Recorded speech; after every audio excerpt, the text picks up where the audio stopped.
নমস্কার বন্ধুরা, cook with ডিসিস ফ্যামিলিতে সবাইকে জানাই স্বাগত। আজকে আপনাদের সঙ্গে রুটি পরোটার সঙ্গে সার্ভ করা যাবে এমন একটি দারুণ রেসিপি শেয়ার করে নিলাম। আমাদের আজকের রেসিপি ক্যাপসিকাম পনির। রেসিপিটি সম্পূর্ণ নিরামিষভাবে তৈরি করে নিয়েছি। তাহলে দেরি না করে দেখে নেওয়া যাক দারুণ এই নিরামিষ রেসিপিটি কীভাবে বানিয়ে নিয়েছি। এখানে আমরা 400 গ্রাম পনির নিয়ে নিয়েছি। পনিরটা আমরা ছোট ছোট করে কেটে নেব।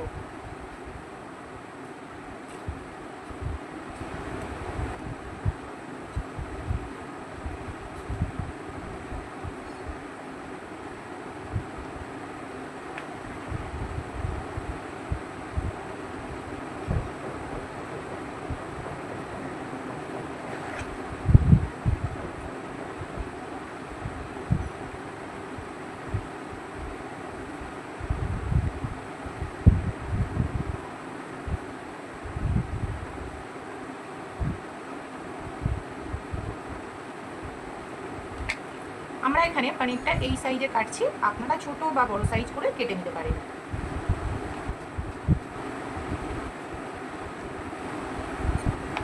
এখানে আমাদের সমস্ত পনিরটা কেটে নেওয়া হয়ে গেছে। এবারে আমরা এখানে বেশ কয়েকটি সবজি নিয়ে নিয়েছি, এগুলি আমরা কেটে নেব। এখানে আমরা একটা ক্যাপসিকাম নিয়ে নিয়েছি আর একটা মিডিয়াম সাইজের টমেটো নিয়ে নিয়েছি, আর কাঁচা লঙ্কা একটা নিয়েছি। আপনারা ঝালটা অবশ্যই আপনাদের স্বাদ অনুযায়ী। সবজিগুলো এবারে আমরা কেটে নেব।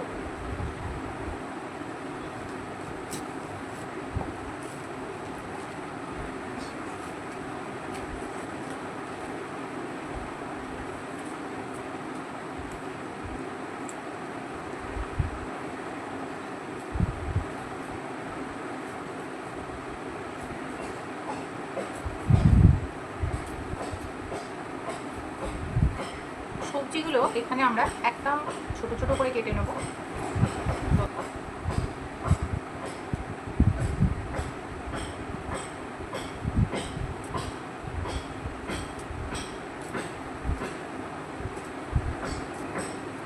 সবজিগুলো আমরা এইভাবে কেটে নেব।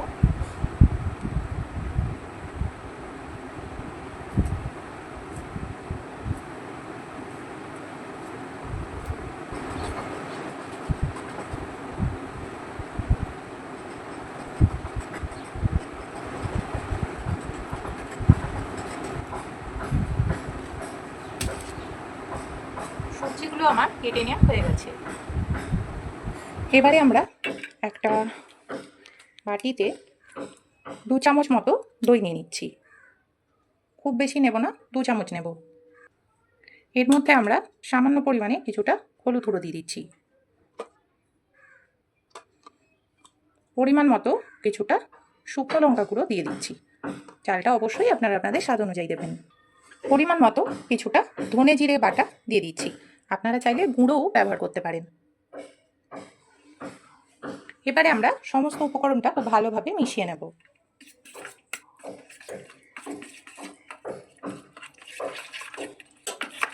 দইয়ের সঙ্গে সমস্ত উপকরণটা খুব ভালোভাবে মিশিয়ে নেওয়া হয়ে গেছে। এবারে আমরা গ্যাসটা জ্বেলে নেব। এবারে আমরা একটা কড়া গরম হতে বসালাম। কড়াটা গরম হয়ে গেছে। এবারে আমরা এর মধ্যে কিছুটা পরিমাণে কসুরি মেথি একটু শুকনো খোলায় নেড়ে ছেড়ে নেব। কসুরি মেথিটা খুব ভালোভাবে শুকনো খোলায় একটু নেড়ে ছেড়ে নিয়েছি, দেখতেই পাচ্ছেন রঙটা একটু চেঞ্জ হয়ে গেছে। এবারে আমরা কসুরি মেথিটা একটি প্লেটে তুলে নেব।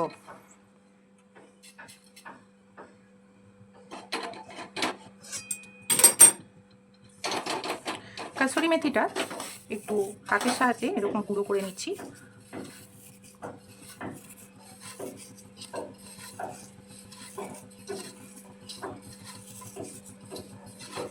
একটু শুকনো খোলায় নেড়ে কসুরি মেথি গুঁড়ো করে নিলে কসুরি মেথির ফ্লেভারটা একটু অন্যরকম লাগে, বেশ ভালো লাগে। আপনারা ড্রাই রোস্ট না করতে চাইলে আপনারা এমনিও দিতে পারেন। কড়া গরম হয়ে গেছে। এবারে আমরা কড়ার মধ্যে পরিমাণ মতো কিছুটা ঘি দিয়ে দেব।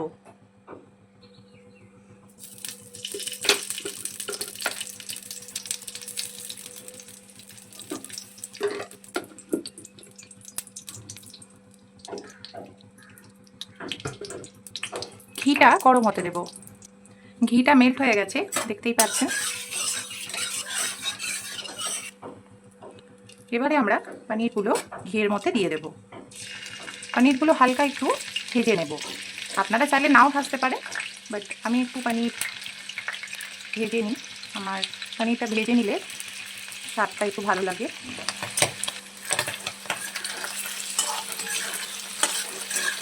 কড়াটা একটু ভালো করে গরম করে নিলে পনিরগুলো কড়ার মধ্যে আটকায় না। দেখতেই পাচ্ছেন কত সুন্দর পনিরগুলো ছেড়ে গেল কড়া থেকে।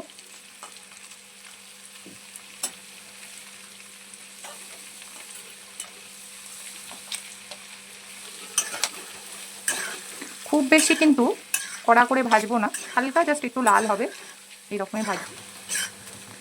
পনিরটা হালকা একটু ভাজা হয়ে গেছে, এর বেশি কিন্তু আমরা ভাজবো না।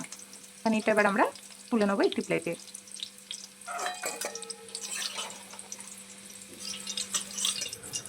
দেখুন বন্ধুরা, আমরা পনিরগুলো কিন্তু খুব কড়া করে ভাজিনি। দেখুন এখনো কিন্তু সফট আছে। এইভাবেই আমরা বাকি পনিরগুলো ভেজে নেব। বন্ধুরা, আমি কাশ্মীরি লঙ্কার গুঁড়ো দিতে ভুলে গেছিলাম, তাই এখানে সামান্য পরিমাণে একটু কাশ্মীরি লঙ্কার গুঁড়ো দিয়ে দিয়েছি। এটা একটু রঙের জন্যই দিয়েছি শুধুমাত্র, একদমই সামান্য পরিমাণে ব্যবহার করেছি, খুব বেশি কিন্তু দিইনি। বাকি পনিরটাও আমরা লাল করে ভেজে নিয়েছি। এবারে আমরা এই ঘিয়ের মধ্যেই কিছুটা পরিমাণে শাহি জিরে অ্যাড করলাম। আপনারা সম্পূর্ণ রেসিপিটা সাদা তেলেও করতে পারেন বা সর্ষের তেলেও করতে পারেন। আমি এখানে যেহেতু পনিরগুলো একটু ভেজে নিলাম, সেহেতু এখানে ঘিয়ের ব্যবহার করেছি, আর সম্পূর্ণ রান্নাটা আমি তাই ঘিয়েই করছি।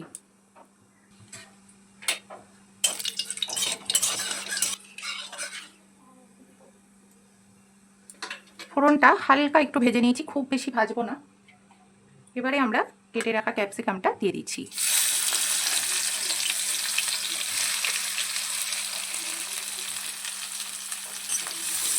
ক্যাপসিকামটা ভালো করে একটু ভেজে নেব,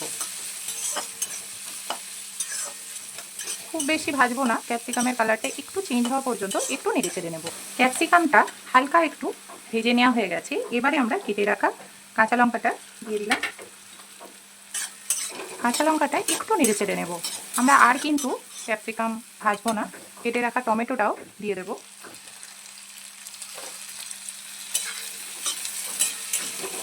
টমেটোটাও একটু নেড়ে চেড়ে নেব। টমেটোটা একটু নেড়ে চেড়ে নিয়েছি ক্যাপসিকামের সঙ্গে। এবারে আমরা স্বাদ অনুযায়ী নুন দিয়ে দেব।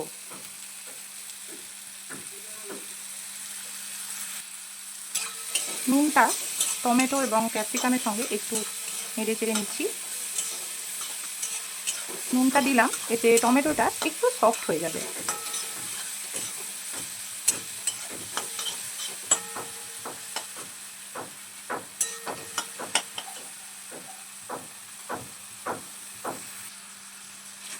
টমেটোটা একটু সফট হয়ে গেছে দেখুন।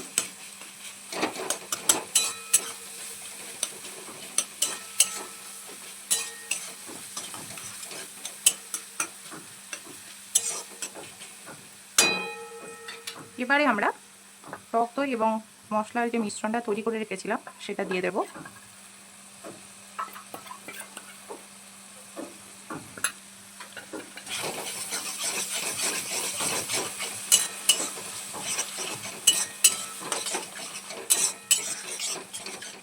মশলাটা একটু কষিয়ে নেব।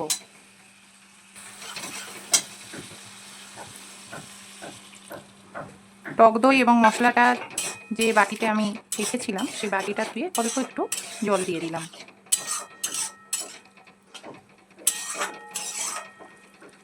মশলাটা এবার ভালো করে একটু কষিয়ে নেব।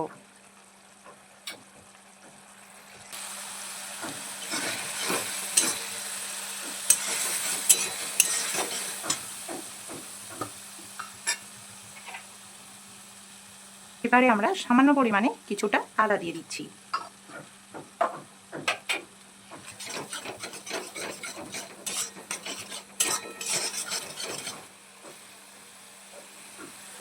দেখতেই পাচ্ছেন মশলার সাইড দিয়ে ঘি ছেড়ে দিয়েছে।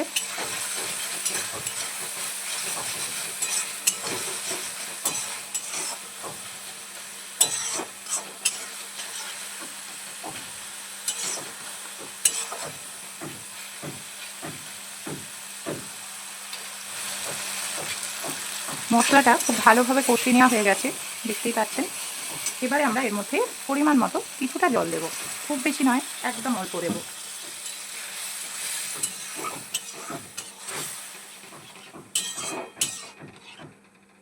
এবারে আমরা ভেজে রাখা পনিরগুলো দিয়ে দেব। বন্ধুরা, পনিরগুলো দেখুন একদমই কিন্তু সফট আছে, খুব কিন্তু কড়া করে ভাজিনি। প্রত্যেকটা পনির দেখছেন খুব সফট আছে। পনিরগুলো এবারে আমরা দিয়ে দেব।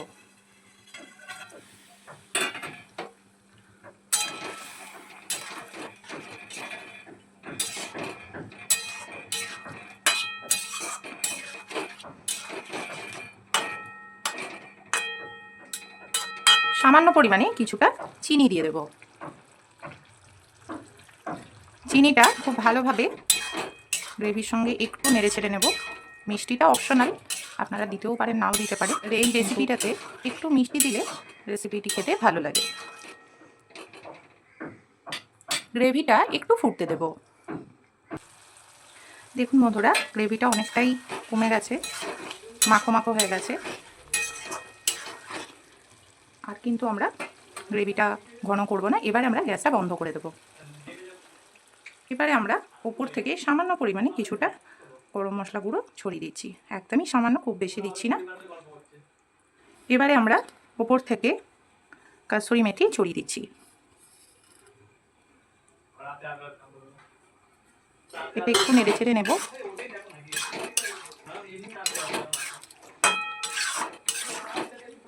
এবারে আমরা ঢাকা দিয়ে কিছুক্ষণ এইভাবেই রেখে দেব।